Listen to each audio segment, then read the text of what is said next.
أما بعد فأعوذ بالله من الشيطان الرجيم بسم الله الرحمن الرحيم إن الذين يؤذون الله ورسوله لعنهم الله في الدنيا والآخرة وكان الله وليا حكيما وكان الله عذابا مهينا آمنت بالله صدق الله مولانا العظيم۔ معزز اور نہایت ہی محترم بزرگوں، عزیز دوستوں، بھائیوں، اللہ رب العزت کا شکر ہے کہ اس نے اپنے محبوب صلی اللہ علیہ وآلہ وسلم کے نالین پاک کی ہمیں آج جمعۃ المبارک کا یہ مقدس بابرکت دن نصیب فرمایا، اور اس سے بڑا شکر ہے کہ اللہ رب العزت نے ہمیں اپنے گھر میں حاضری کی توفیق عطا فرمائی۔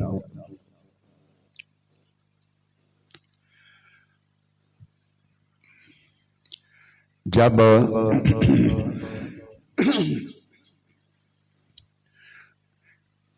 شہدائے کربلا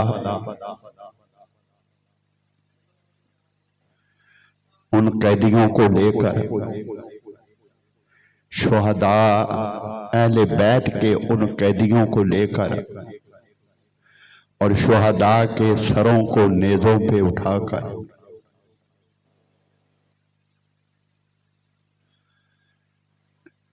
جب یزیدی قافلہ کوفہ سے دمشق پہنچا،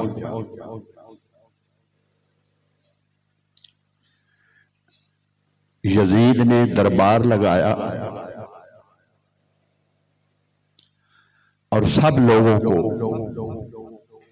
دربار میں آنے کی اجازت دی، بلکہ حکم دیا۔ کھچا کھچ وہ دربار بھرا ہوا تھا لوگوں سے۔ حضرت امام حسین رضی اللہ تعالیٰ عنہ کا سر مقدس اس بدبخت کے سامنے جب پیش کیا گیا، اس نے کھڑا ہو کر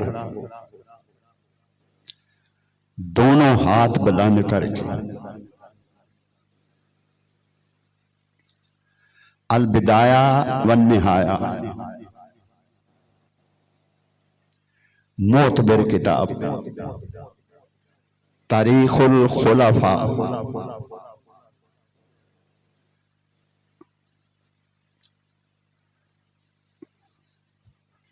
تمام محدثین، تمام مورخین، جن کے علاوہ اس دور کا کوئی مورخ ہے ہی نہیں، اور سب اہل نظر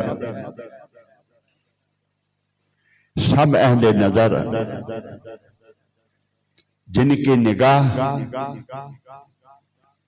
توڑ تک پہنچتی ہے، جن کے پردے اٹھے ہوئے، حضرت مولانا حضرت علامہ امام جلال الدین سیوطی رحمت اللہ علیہ، میں ان کا تعارف کرانے لگا تو دیر لگ جائے گی، وقت صرف ہو جائے گا۔ یہ ان کی کتاب ہے تاریخ الخلفاء۔ تبری، تمام مورخین متفق ہیں اور سب نے لکھا ہے۔ یہ میں زور دے کر اس بات کو اس لیے کہہ رہا ہوں اور خاص طور سے انہیں بتانا چاہتا ہوں جو کبھی یزید کو امیر المومنین کہتے ہیں، کبھی جنتی کہتے ہیں، اور کبھی کہتے ہیں کہ یزید کا کوئی گناہ ہی نہیں تھا، اس نے کھڑا ہو کر دونوں ہاتھ بلند کر کے سرے دربار اس نے کھڑا ہو کر کہا کہ کاش میرے اشیاخ یعنی میرے بڑے زندہ ہوتے جو بدر میں قتل کیے گئے، بدر کی جنگ میں جو قتل ہو گئے، حالت کفر کی، کفار کے ساتھ جو جنگ ہوئی تھی اور جو کافر قتل ہو گئے تھے، ان میں سے اس یزید کے بڑے بھی تھے جنہوں نے کلمہ نہیں پڑھا تھا، حالت کفر میں تھے اور مسلمانوں کے مقابلے میں آئے تھے، مسلمانوں کے ہاتھوں قتل ہوئے۔ تو اس نے کہا کہ کاش میرے وہ اشیاخ جو بدر میں قتل ہو گئے تھے وہ زندہ ہوتے تو میں انہیں بتاتا کہ تمہارے قتل کا بدلہ میں نبی کے نواسے کو قتل کر کے بدلہ لے لیا۔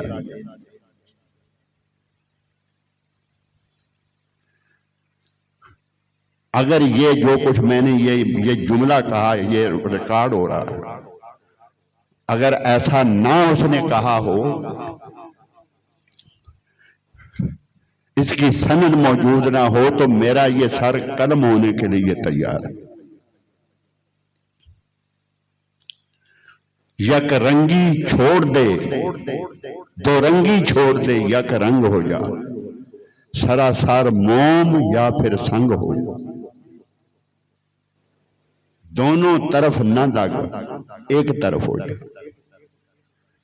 بخت اسلام کا لبادہ اوڑھ کر مسلمانوں کو کیوں گمراہ کرتا پھرتا؟ ادھر آقا دو جہاں صلی اللہ علیہ وسلم کی آل ہے اور تم ہو کہ یہ سب کچھ ہونے کے باوجود اس بدبخت کو رضی اللہ عنہ اور امیر المومنین کہہ رہے ہیں۔ ایک وہ جو روم کا سفیر تھا اور یزید کے دربار میں اپنے ملک سے کوئی خبر کوئی پیغام لے کے آیا تھا، یہ سب کچھ اس نے اپنی آنکھوں سے دیکھا۔ یزید کے ہاتھ میں چھڑی تھی جو حضرت امام حسین کے مبارک لبوں پہ مارتا تھا، ایسے کاش میرے بدر کے اشیاخ زندہ ہوتے، میں انہیں بتاتا تمہارا بدلہ میں نے نبی کی آل سے لے لیا۔ اس سفیر نے کہا کہ یہ کون ہے، یہ کس کا سارا؟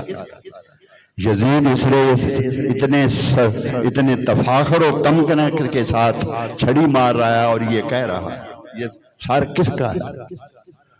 انہوں نے کہا کہ ہمارے نبی کے نواسے کا سارا، حسین کا سارا ہے۔ اس نے کہا بدبختوں، میں تمہارے دین کے حق ہونے پہ شک کرتا ہوں۔ اس نے کہا کہ میں داؤد علیہ السلام کی نسل میں سے ہوں اور 70ویں پشت میں سے ہوں، 70 پشتیں گزر چکی ہیں۔ میری قوم والے میری آج بھی عزت وہی کرتے ہیں جو داؤد علیہ السلام کی عزت کرتے تھے، 70 پشتوں کے بعد۔ اور ایک تم ہو کہ تم نے اپنے نبی کے نواسے کو قتل کر دیا اس بے دردی کے ساتھ۔ ابھی تو اس نے سر دیکھا تھا، میدان کربلا میں جا کے نہیں دیکھا تھا۔ 3 دن پانی بند ہوا نہیں دیکھا تھا، بھوکے اور پیاسے تڑپتے اس نے نہیں دیکھے تھے، خیموں کو لگی آگ اس نے نہیں دیکھی تھی، بازو کٹتے اس نے نہیں دیکھے تھے، لاشیں تڑپتے اس نے نہیں دیکھے تھے، اور انہیں دندناتا ہوا کسی نے نہیں دیکھا تھا۔ حضرت امام حسین کی مبارک لاش پر گھوڑے دوڑاتے انہیں نہیں بدبختوں کو دیکھا تھا۔ اس نے علی اکبر کا لاشا حضرت امام حسین کو کندھوں پہ اٹھا کے خیموں میں لاتے نہیں دیکھا تھا۔ اس نے وہ مکالمے ان کے نہیں سنے تھے کہ سب گواہ ہو جاؤ، سب گواہ ہو جاؤ. عمر بن سعد نے کہا سب گواہ ہو جاؤ کہ سب سے پہلا تیر نبی کی آل پر میں نے چلایا، سب گواہ ہو جاؤ. اس بدبخت کو رے کی حکومت دینے کا اس نے عبید اللہ بن زیاد نے وعدہ کیا ہوا تھا کہ یہ کام تو اگر کر دے تو میں تجھے رے کی حکومت دوں گا، اس کا گورنر بنا دوں. جب اس کے بیٹے مغیرہ بن حمزہ نے کہا کہ ماموں تجھے ساری دنیا کی سلطنت بھی ملے اور تو اس حال میں ہو کہ تیرے ہاتھ آل رسول کے خون سے رنگین ہوں اور اس حال میں تو اللہ کی رضا میں حاضر ہو تو یہ سارا کچھ چھوڑ دینا، لیکن نبی کی آل سے خون سے اپنے ہاتھوں کو رنگین نہ کرنا. یہ بدبخت اس کے ساتھ وعدہ کر کے اٹھا تھا اور ساری رات یہ سوچتا رہا، ساری رات یہ سوچتا رہا، سویا نہیں تھا. ادھر یہ بھی سوچتا تھا کہ نبی کی آل ہے اور ادھر وہ کہتا تھا کہ رے کی حکومت میں بھی بڑا سکون ہے. اور صبح پھر قتل کرنے کے لیے آنے کے لیے تیار ہو گیا. یہ عمر بن سعد، میں نے آپ کو تعارف کرایا تھا. عمر بن سعد، سعد بن ابی وقاص، سعد بن ابی وقاص جس نے سارے کا سارا ایران فتح کیا تھا. اور وہ سعد بن ابی وقاص بدر میں آقا دو جہاں صلی اللہ علیہ وسلم نے انہیں اپنا تیر کمان اور ترکش عطا فرمایا تھا. جب آقا دو جہاں صلی اللہ علیہ وسلم کے سر اقدس پر اس بدبخت نے عبداللہ بن قمیہ نے پتھر پھینکا تھا اور وہ زنجیر جو پتھر پڑا تھا اور آپ کے داند مبارک ایک زخمی ہوا تھا اور خون ہی خون تھا آقا دو جہاں کے مبارک چہرے پر. اور وہ کڑی جو اس خود کی کڑی جو زنجیر تھی وہ جسم میں اس طرح گڑ گئی تھی کہ وہ باہر نکلتی نہیں تھی. اس وقت میرے آقا نے تیر کمان اور اپنا ترکش اسے پکڑایا تھا حضرت سعد بن ابی وقاص کو. اور تاریخ میں ایک ہی ہستی ہے جس کے لیے میرے آقا نے فرمایا ہو کہ سعد تجھ پہ میرے ماں باپ قربان. جس حضرت سعد بن ابی وقاص ہیں، صرف انہیں یہ اعزاز حاصل ہے کہ آقا دو جہاں نے انہیں فرمایا تھا کہ تجھ پر میرے ماں باپ قربان، یہ تیر پکڑو ان کافروں کو مارو. اس سعد بن ابی وقاص کا یہ بدبخت بیٹا عمر بن سعد جس نے یہ سارے کا سارا کارنامہ کربلا میں انجام دیا تھا. اس روم کے سفیر نے کہا کہ میں تمہارے دین کے حق ہونے پہ شک کرتا ہوں. اور یہ سب کچھ اس نے اونچی آواز میں کہا تھا. یزید نے بھی سنا تھا. اس کو کہہ کچھ نہیں سکتا تھا. ایک ملک کا وہ سفیر تھا اور ایک اور عیسائی پیغمبر آیا ہوا تھا. وہ کوئی پیغام لایا تھا. اس نے کہا کہ ہمارے گرجے میں عیسیٰ علیہ السلام کے سواری کے ایک قدم کا نشان موجود ہے. سواری کے کھر کا ایک نشان موجود ہے ہمارے گرجے میں. سینکڑوں سال ہو چکے ہیں کہ ہم اس کی زیارت کے لیے ایسے جاتے ہیں جیسے تم لوگ کعبے کو جاتے ہو. ایک ہم ہیں کہ اس کھر کے نشان کو محفوظ کیے ہوئے ہیں سینکڑوں برس سے، اور ایک تم ہو کہ تم نے اپنی کے نبی کے آل کے ساتھ یہ حال کر دیا اور سر لے کر بازاروں میں پھرتے ہو. یہ وہ ہے جسے کبھی امیر المومنین کہا جاتا ہے، کبھی رضی اللہ عنہ معاذ اللہ ثم استغفر اللہ کہا جاتا ہے. اور یہ کون یہ سب کچھ کہہ رہے ہیں جو مسلمان اپنے آپ کو کہلاتے ہیں، اپنے آپ کو مفتی کہلاتے ہیں، اپنے آپ کو مفسر کہلاتے ہیں، اپنے آپ کو محدث کہلاتے ہیں. اور دین کے بڑی خاموش، ایک کام نہیں کرنا. یہ سب کچھ وہ لوگ کر رہے ہیں۔ اور اس کے بعد یہ سب کچھ ہو گیا، حضرت ابو برزہ اسلمی آقا دو جہاں صلی اللہ علیہ وسلم کے بوڑھے صحابی اس دربار میں موجود تھے۔ وہ اٹھ کے کھڑے ہو گئے اور اس نے کہا بدبخت یزید اپنی چھڑی ہٹا، خدا کی قسم آقا دو جہاں کو میں نے سینکڑوں مرتبہ ان لبوں کو چومتے دیکھا، اپنی چھڑی ہٹا۔ اس نے کہا کہ دھکے مار کو اس کو میرے دربار سے باہر نکال دو۔ وہ باہر نکال دیے گئے۔ پھر اس نے کیا کیا؟ یہ سب کچھ ہو گیا دربار میں، اس نے وہ اعلان کر دیا کہ کاش میرے بدر کے اشیاء زندہ ہو۔ پھر اس نے کہا کہ بدر دمشق کے بازاروں کا چکر لگاؤ، ان کا جلوس نکالو۔ کیا کوئی کسر رہ گئی تھی باقی؟ کچھ کسر رہ گئی تھی ابھی باقی؟ دشمنی کی کسر کوئی رہ گئی تھی؟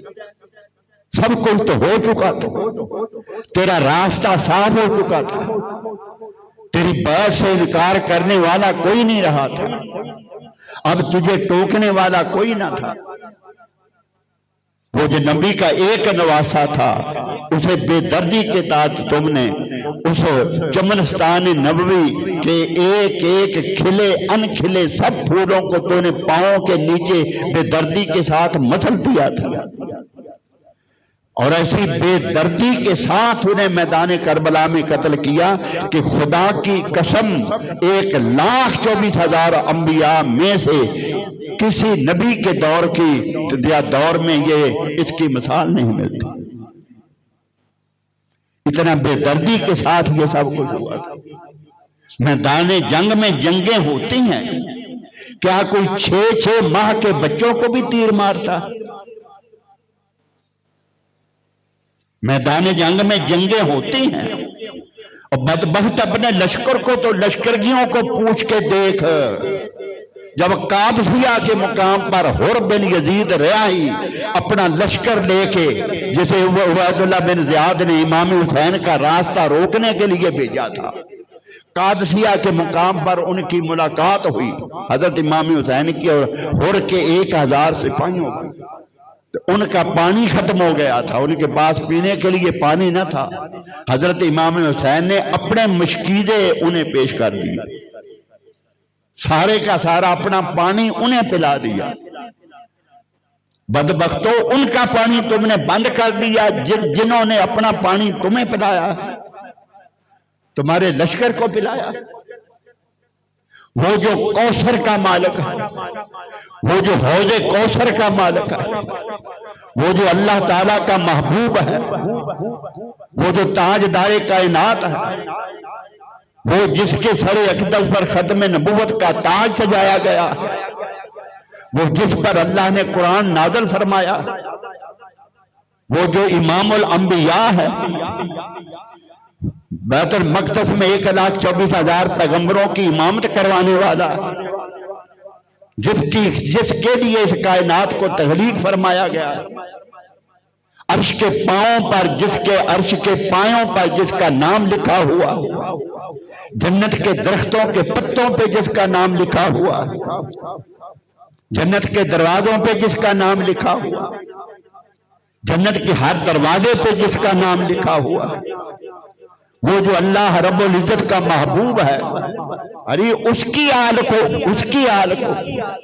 جس کے متعلق جس کا وعدہ، بلکہ جس کے ایمان دار ہونے کا وعدہ خدا کی ذات نے کیا، دعویٰ جس کے ایماندار ہونے کا دعویٰ خدا کی ذات نے کیا ہے، اللہ رب العزت کی ذات نے جن کے ایماندار ہونے کا دعویٰ کیا ہے۔ انما یرید اللہ لیذھب عنکم الرجس اہل البیت ویطہرکم تطہیرا۔ رب العزت نے ارادہ کر لیا ہے اے محبوب کہ تیری آل کو ہر قسم کے رجس سے پاک کر دیا جائے، ہر قسم کے عیب سے پاک کر دیا جائے، ہر قسم کے گناہ سے پاک کر دیا جائے تیری آل کو۔ یہ دعویٰ رب العزت نے کیا، اور وہ آل میں کون احباب ہیں، اہل بیت میں کون سے احباب ہیں؟ وہ نجران کے عیسائیوں کے ساتھ جب مبالہ ہوا تھا تو آقا دو جہاں صلی اللہ علیہ وسلم نے 5 نفوس قدسیہ، حضرت علی المرتضیٰ، حضرت فاطمہ الزہرا، حضرت حسنین کریمین اور آقا دو جہاں صلی اللہ علیہ وسلم کی ذات اقدس، 5 نفوس قدسیہ جنہیں دیکھ کر بدبختو تم مسلمان ہو، اور وہ عیسائی تھے، وہ عیسائی تھے، وہ غیر مسلم تھے۔ جب یہ نفوس قدسیہ گھر سے نکلے، یہ 5 افراد گھر سے نکلے تو نکلتے ہوں کو اس کے لاٹ پادری نے، عیسائیوں کے سب سے بڑے پادری نے اپنے ساتھیوں سے کہا کہ یہ جو نورانی صورتیں برآمد ہوئی ہیں، جو گھر سے نکلے ہیں، ان کے چہرے نورانی ہیں، انہیں میں دیکھ رہا ہوں، انہوں نے اگر ہاتھ اٹھا دیے تو ان کی دعا پتھروں پہاڑوں کو اپنی جگہ سے ہلا سکتی ہے۔ ان کے ساتھ مبالہ نہ کرنا۔ وہ عیسائی تھا، وہ مسلمان نہیں تھا۔ بدبختو، آنکھ اس کی تھی تم اندھے ہو، اس کی آنکھ تھی تم اندھے ہو، تمہیں نظر کچھ نہیں آتا، ان غیر مسلموں کو سب کچھ نظر آ گیا تھا۔ اور جب سر حسین کو وہ قافلہ کربلا سے لے کر اس یہودی کے گرجا کے قریب پہنچا، وہ اونچی جگہ پہ کھڑا ہو کر دیکھ رہا تھا، پھر وہ نیچے آیا اور ان سے پوچھا یہ سر کس کا ہے، تم کون ہو، یہ قیدی کون ہے، یہ سر کس کا ہے، کہاں سے آئے ہو، کدھر جانے کی کمائی، وہ لے لو اور ایک رات کے لیے یہ سر مجھے دے دو، آگے جا کے رات گزارو گے، یہاں گزار لو، میں اپنی زندگی کمائی تمہیں دے رہا ہوں، ایک رات کے لیے اس سر کی اور ان مقدس مستورات کی مہمانی مجھے دے دو، مجھے دے دو۔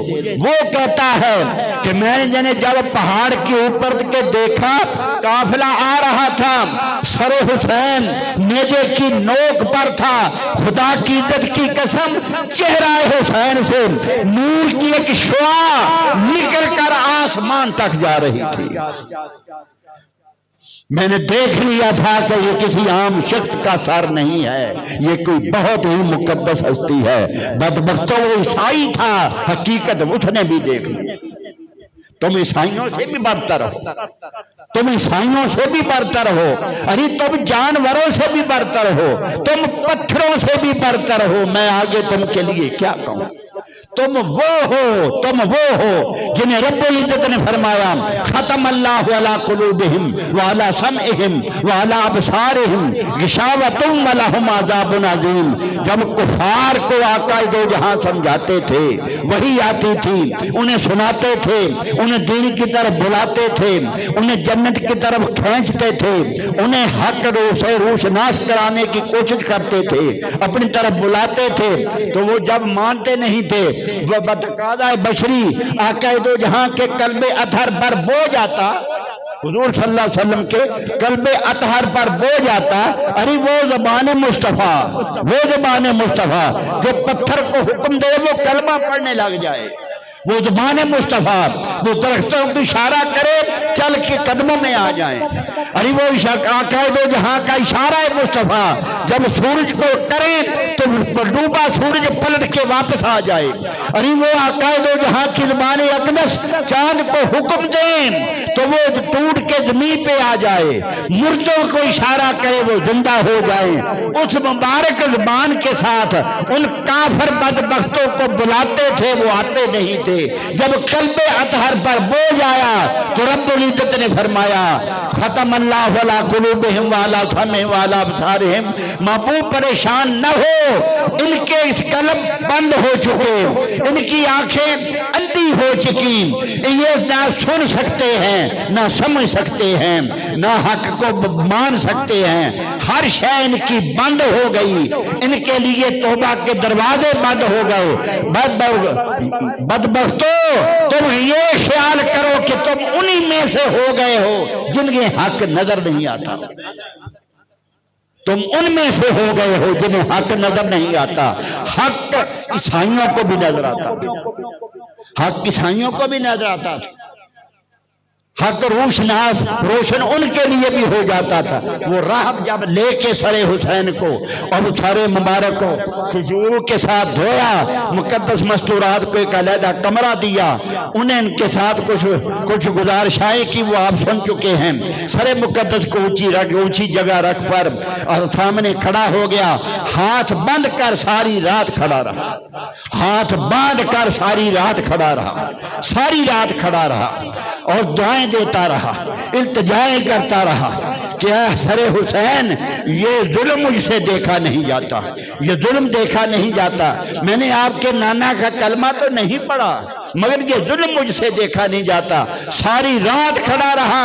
جب پچھلی رات ہوئی تو وہ نور جو خولی کی بیوی نے دیکھا تھا وہ اس پر بھی منکشف ہو گیا۔ ایک شعاع تھی جو سر حسین سے نکل کر آسمان تک جا رہی تھی، وہ سب کچھ دیکھتا رہا اور کلمہ پڑھ کے مسلمان ہو گیا۔ صبح تک وہ کلمہ پڑھ کے مسلمان ہو گیا۔ ارے وہ عیسائی تھا، حق اس پر بھی روشن تھا، حق اس نے بھی دیکھ لیا۔ تم کون ہو؟ تم ان سے بھی بدتر ہو گئے، بدبختو تم پتھروں سے بھی بدتر ہو گئے۔ پتھروں کو تو آقا نے اشارہ فرمایا وہ کلمہ پڑھنے لگ جاتے تھے، تم سمجھو کہ تم کون ہو؟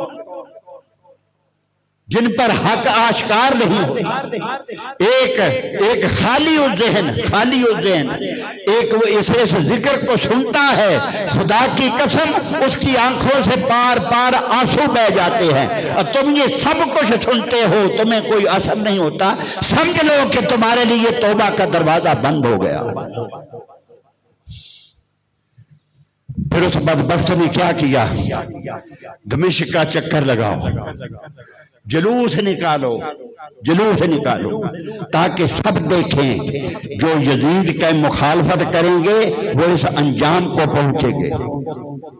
ان کا انجام سب دنیا دیکھ لے، ان کا انجام ساری دنیا دیکھ لے۔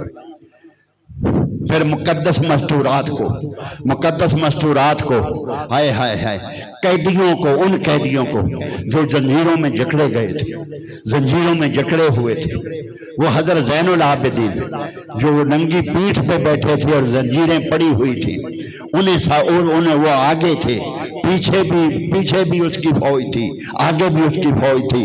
جلوس دمشق میں نکالا گیا۔ آگے سنیے، وہ جلوس جا رہا تھا، سر حسین نیزے پہ تھا،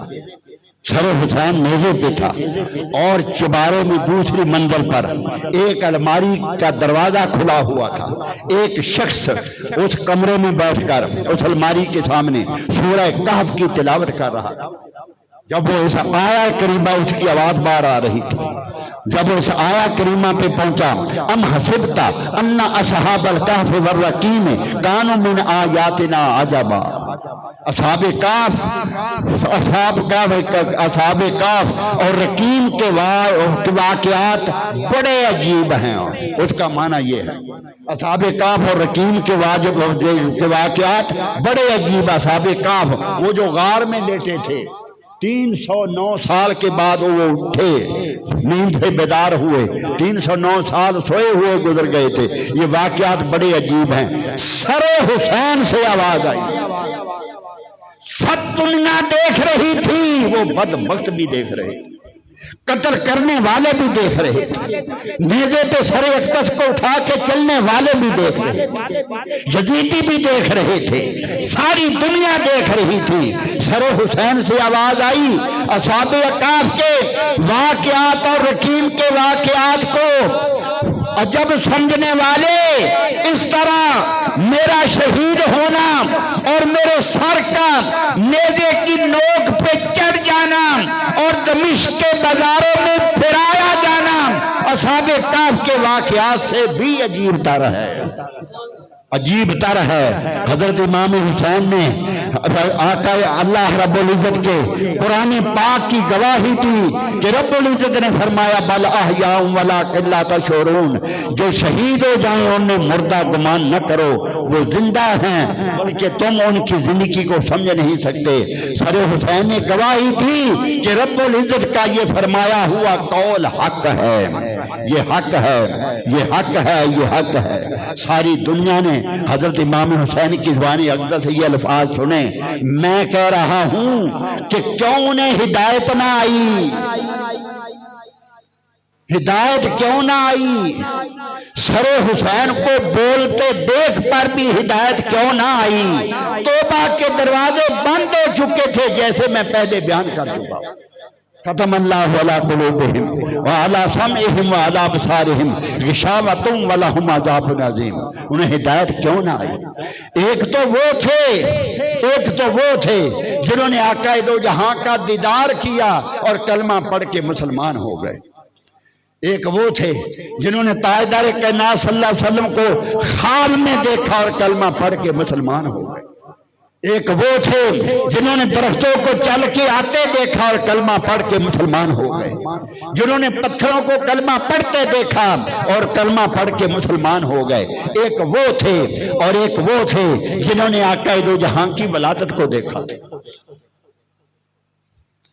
اعلان نبوت سے 40 برس قبل جنہوں نے آقا دو جہاں کی ولادت کو دیکھا تھا، انہوں نے آسمان کے ستاروں کو زمین کے قریب آتے دیکھا تھا، انہوں نے فرشتوں کی آوازوں کو سنا تھا، انہوں نے جنت کی حوریں خدمت کے لیے اترتی دیکھی تھی، انہیں مریم، حضرت آسیہ، انہیں جنتی حوروں کے ساتھ حضرت آمنہ کی خدمت کے لیے آتے ہوئے دیکھا تھا، جنہوں نے تاجدار کائنات صلی اللہ علیہ وسلم کو نہلایا تھا اور جنہوں نے غسل دیا تھا، جنہوں نے ولادت کے وقت آقا دو جہاں کی زبان اقدس سے جو جملے نکلے تھے وہ سنو تھے اور غیب سے جو آوازیں آئیں وہ سنی تھی، وہ 40 سال تک پھرتی ہے۔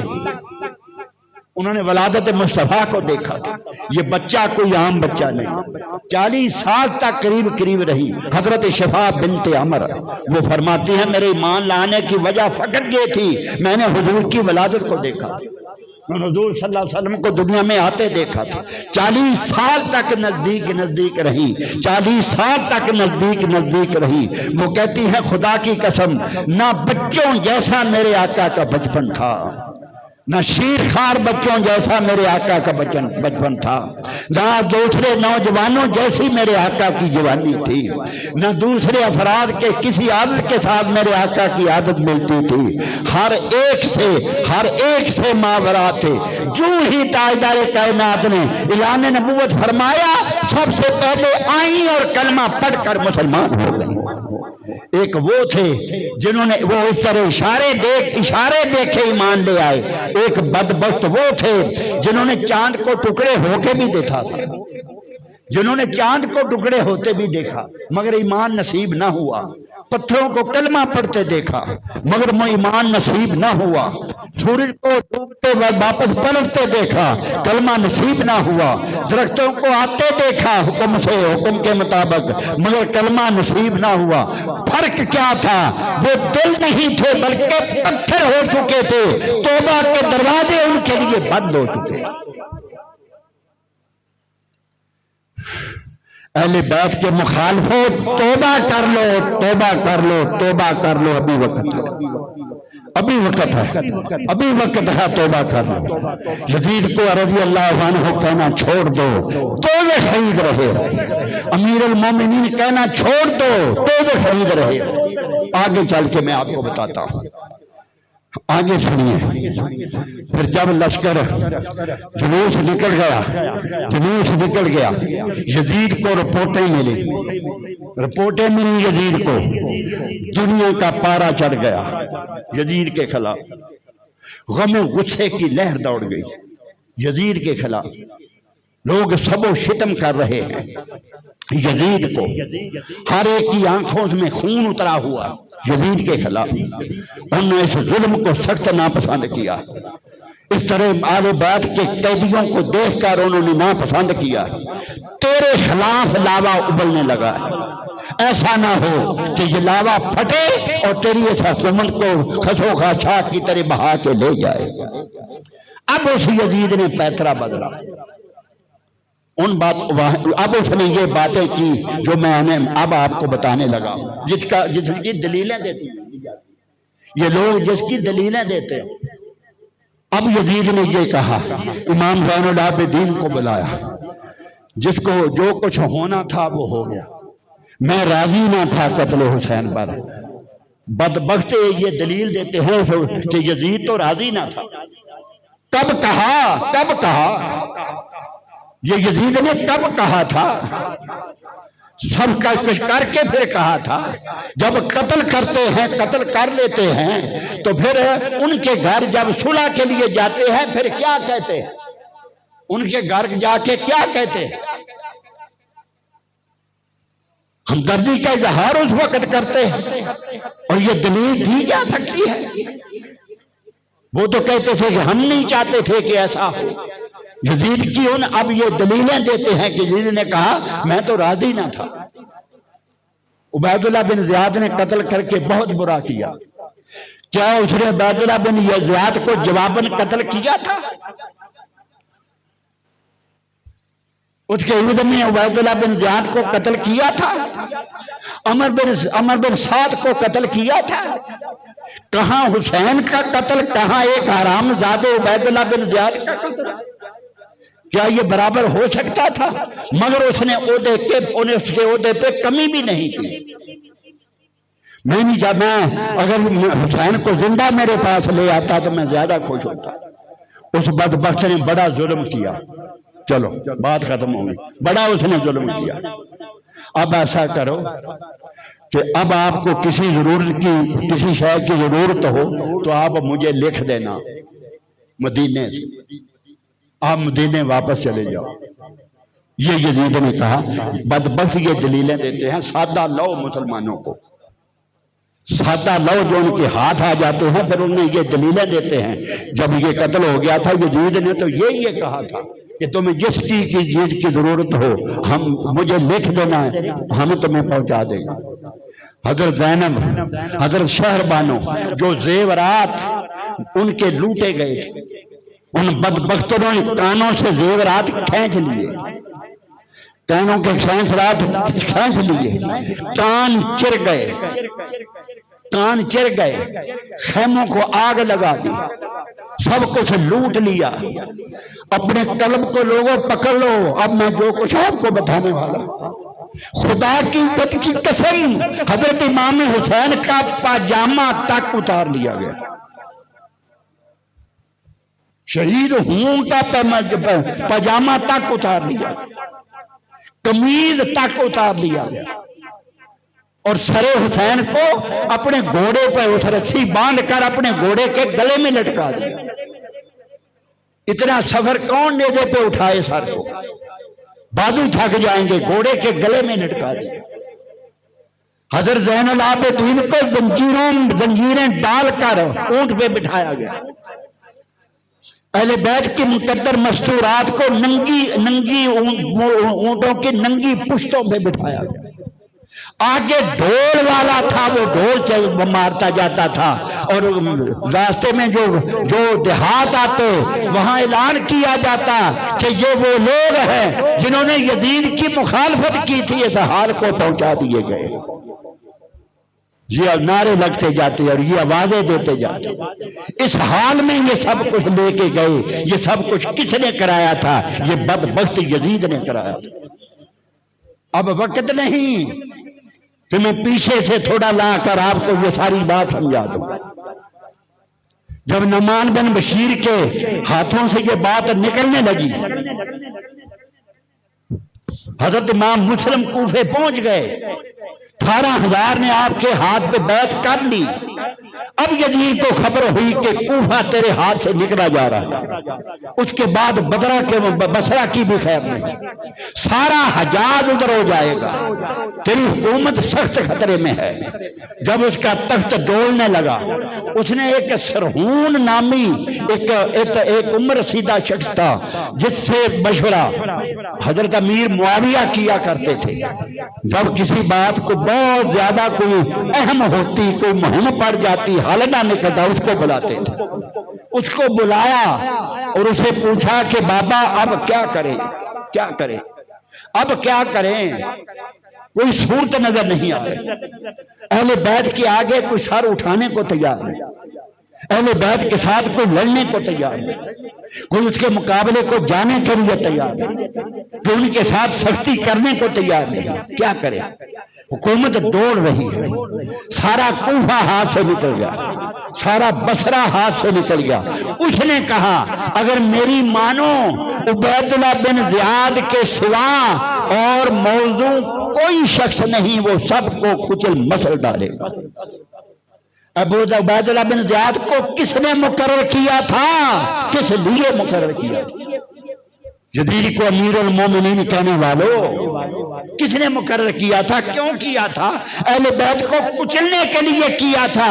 پوری سلطنت میں یہی اسے ایک آدمی نظر آیا جو کسی کا حیا نہیں کرے گا۔ آگے بھی چل کے بتاتا۔ اب اس نے وہ قافلہ نعمان بن بشیر کو کہا، نعمان بن بشیر کو کہا کہ اس قافلے کو باخریت واپس پہنچا دے۔ 50 آدمی اس نے ساتھ لیے، اہل بیت کو، حضرت زینب کو ان کے زیورات کے بدلے میں زیورات دیے، اس کا حوالہ دیتے کہ زیورات جو کربلا میں لوٹے گئے تھے ان کے بدلے میں زیورات دیے۔ اس نے کہا، وہ کہتے ہیں کہ انہیں تو اس نے تو زیورات بھی دیے تھے انہیں جو لوٹے گئے تھے۔ اب وہ قافلہ واپس چلا۔ حضرت زینب نے فرمایا ہم کربلا کے راستے جانا چاہتے ہیں۔ توجہ بھئی، توجہ توجہ، ہم کربلا کے راستے جانا چاہتے ہیں، اگر کسی نے ہمارے لاشوں کو نہیں دفنایا تو ہم انہیں دفنا دیں۔ جب کربلا آئے تو عامریہ ایک بستی قریب تھی، 2 روایتیں، ایک بنو سعد کے لوگ تھے، انہوں نے وہاں آ کر انہیں دفنا دیا۔ ان بدبختوں نے اپنے مردوں کو دفنایا، عامر بن سعد نے اس شہداء اہل بیت کے لاشوں کو اسی طرح بے کور و کفن پڑا رہنے دیا، اپنے مردوں کو دفنا کے چلے گئے۔ اہل بیت کے لاشیں بے گور و کفن کربلا میں پڑے ہوئے تھے، ان لوگوں نے آ کے دفنایا۔ حضرت زینب نے پھر سر حسین کو حضرت امام حسین کے ساتھ سر میں اس وقت دفن کیا تھا۔ بعض لوگ سوال کرتے ہیں کہ حسین کا سر کہاں دفن کیا تھا؟ واپس آ کر اسی قبر میں اس کے ساتھ دفن کیا تھا۔ دفن کر کے پھر مدینے کا، میں بہت سی تفصیلات چھوڑ رہا ہوں، پھر مدینے کی جانب آئے۔ اہل مدینہ کو جب پتا چلا کہ لٹا پٹا کربلا کا قافلہ واپس آ رہا، سب شہید ہو گئے، اسی دن سے مدینہ میں اعلان ہو گئے، پرندے اڑ رہے تھے، ہر گھر کے بنیرے پہ جا کر پرندہ کہہ رہا تھا، چونچ خون سے لال تھی، ان الحسین یقتل بکربلا، ان الحسین یقتل بکربلا، ان الحسین یقتل بکربلا، ہر جگہ اعلان ہو گئے۔ جب پتا چلا کہ لٹا پھوٹا قافلہ اہل بیت کا آ گیا، ساری دنیا نکلی، ساری دنیا نکلی پھر استقبال کے لیے۔ خدا کی عزت کی قسم، میں نے پڑھا ہے کہ وہ قیامت کا سما تھا، 4 دفعہ قیامت آئی ہے مدینے میں، 4 دفعہ قیامت آئی ہے مدینے میں۔ ایک دن وہ ہر طرف چیخے تھے، ہر طرف چیخو پکار تھے، ہر طرف بین تھے، ہر طرف بین تھے، ہر کوئی پیٹ رہا تھا، ہر کوئی آہو بکا کر رہا تھا، گھر میں کوئی نہیں تھا، ہر طرف سے چیخوں کی آوازیں آتی۔ ام لقمان بنت عقیل اونچی جگہ پہ کھڑی ہو گئی، انہوں نے دونوں ہاتھ بلند کر دیے، لوگوں کیا جواب دو گے جب قیامت کے دن آقا دو جہاں پوچھیں گے تم نے میری اہل بیت کے ساتھ کیا سلوک کیا؟ لا اسألکم علیہ اجرا الا المودۃ بالقربى، میں نے تم کو تحقیق کی تھی میرے اہل بیت کے ساتھ برا سلوک نہ کرنا، یہ تم نے کیا کیا؟ بعض کو تم نے قتل کیا، بعض کا خون بہایا اور بعض کو قید کیا، تم نے میری اہل کے ساتھ کیا سلوک کیا؟ اسی طرح روتے روتے جب مدینے میں داخل ہوئے، حضرت امام زین العابدین آقا دو جہاں صلی اللہ علیہ وسلم کے روضہ اقدس پر پہنچے اور سارا حال بیان کرنا شروع کر دیا، اور جو مستورات رو رہی تھی، لوگ چیخے مار رہے تھے، حضرت امام زین العابدین رو رو کر سارا حال بیان کر رہے تھے، نانا آپ کی امت نے پانی بند کر دیا تھا، اہل فرات کا پانی بند کر دیا تھا، علی اصغر کو تیر مارا گیا، علی اکبر کی جوانی لوٹ لی گئی، حضرت قاسم کو شہید کیا گیا، سب کو شہید کر دیا گیا، 3 دن تک پیاسے رہے، عباس کے بازو قلم ہو گئے۔ جب وہ بیان کر رہے تھے تو کہنے والے کہتے ہیں خدا کی قسم قبر مصطفیٰ ہل رہی تھی، آقا دو جہاں صلی اللہ علیہ وسلم کی قبر مبارک ہل رہی تھی۔ اب کیا ہوا؟ پورے حجاج نے یزید کی بیعت توڑنے کا اعلان کر دیا، یزید کی بیعت توڑنے کا اعلان کر دیا۔ ایک نے کہا میں نے یزید کیا، عبداللہ بن عمر نے، اب میں یزید کی بیعت کو اس طرح توڑتا ہوں جیسے اپنی دستار کو اٹھا کر پرے کر دیا، میں یزید کی بیعت کو اس طرح توڑتا ہوں۔ ایک نے کہا اپنا جوتا اتار کے پھینک دیا، میں یزید کی بیعت کو اس طرح پھینکتا ہوں جس طرح اپنے جوتے کو پھینک دیا۔ سب نے یزید کی بیعت سے انکار کر دیا، ہر ایک نے بیعت توڑ دی، ہر ایک نے بیعت توڑ دی۔ ایک نے کہا کہ یزید نے مجھ پہ احسان کیے ہیں، میری جائیداد میں اضافہ کیا، لیکن میں حق کا دامن نہیں چھوڑوں گا، میں یزید کی بیعت کو اس طرح توڑتا ہوں، اپنا جوتا اتار کے پرے پھینک دیا، میں یزید کی بیعت کو توڑتا ہوں۔ پھر ایک جماعت گئی، یہاں پتہ چلا، مدینے میں پتہ چلا، میں اپنے ایک ایک لفظ کا ذمہ دار، یہ ریکارڈ ہو رہا، یزید کو پتہ، انہیں پتہ چلا، اب یزید کا حال جو ہے وہ بہت بڑا ہو گیا۔ مثلا ماں اور بہنوں کے ستیلی ماں اور بہنوں کے ساتھ زنا کرنے لگا،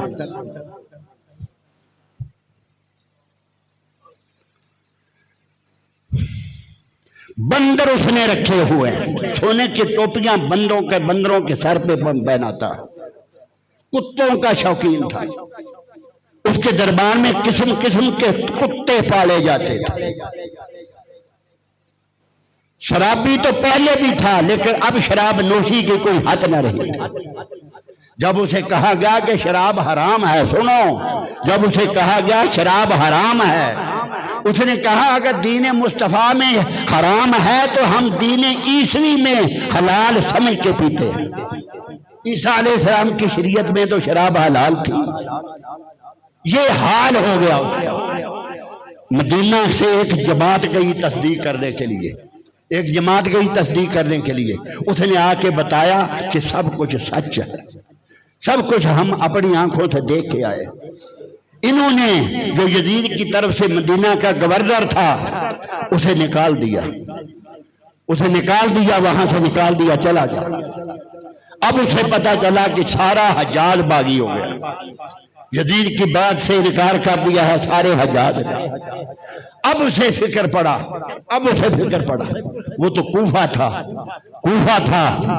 یہ حجاج ہے، اگر مدینے کے لوگ پھر گئے، اگر مکے کے لوگوں نے اس کے لشکر کو شکست دے دی تھی، پہلی دفعہ جو حملہ آور ہوا تھا حضرت امام حسین کی جو کوفے میں تشریف لے جانے سے پہلے، حضرت عبداللہ بن زبیر نے اہل مکہ کی قیادت کی تھی، یزید کا سپہ سالار مارا گیا تھا، اسے شکست ہو چکی تھی، مکہ بھی گیا، مدینہ میں گیا، سارا حجاز کا صوبہ چلا جائے۔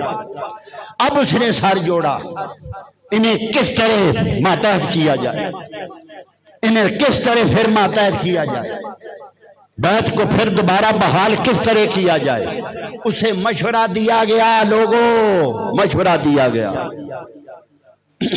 مدینے کا تقدس سنا تم نے؟ آقا دو جہاں نے فرمایا ساری دنیا کا ایمان سمٹ کر قیامت کے قریب، ساری دنیا کا ایمان سمٹ کر میرے مدینے میں آ جائے گا۔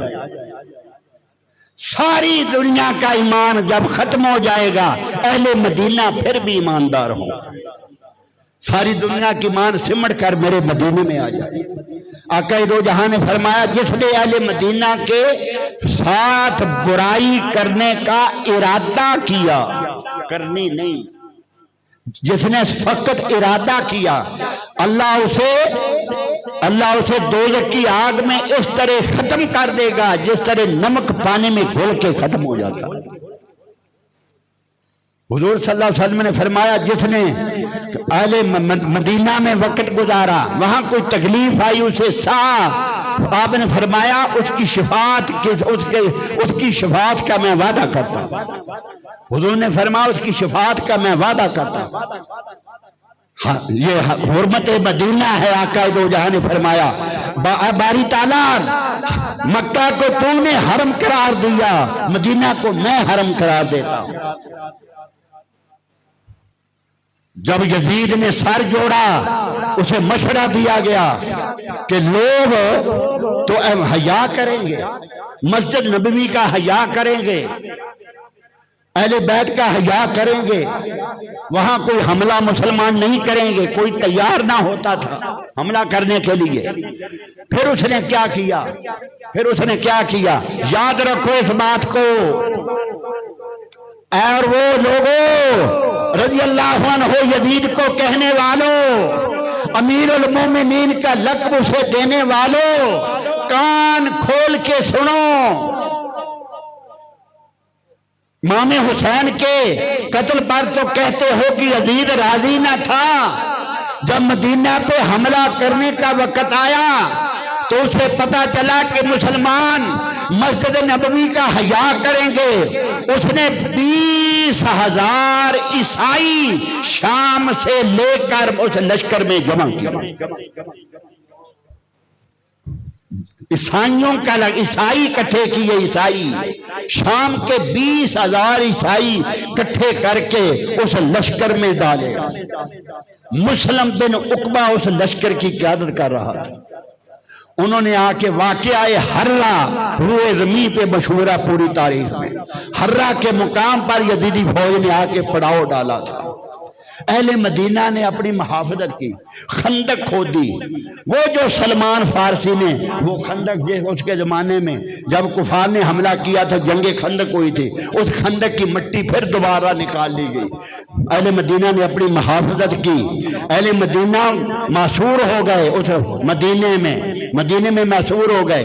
یزیدی لشکر خندق کے پار کھڑا یہ آوازیں دیتا تھا کہ اہل مدینہ باہر نکلو، ہم بدر کا بدلہ لینے آئے ہیں۔ یزید کے دوستوں کان کھولو،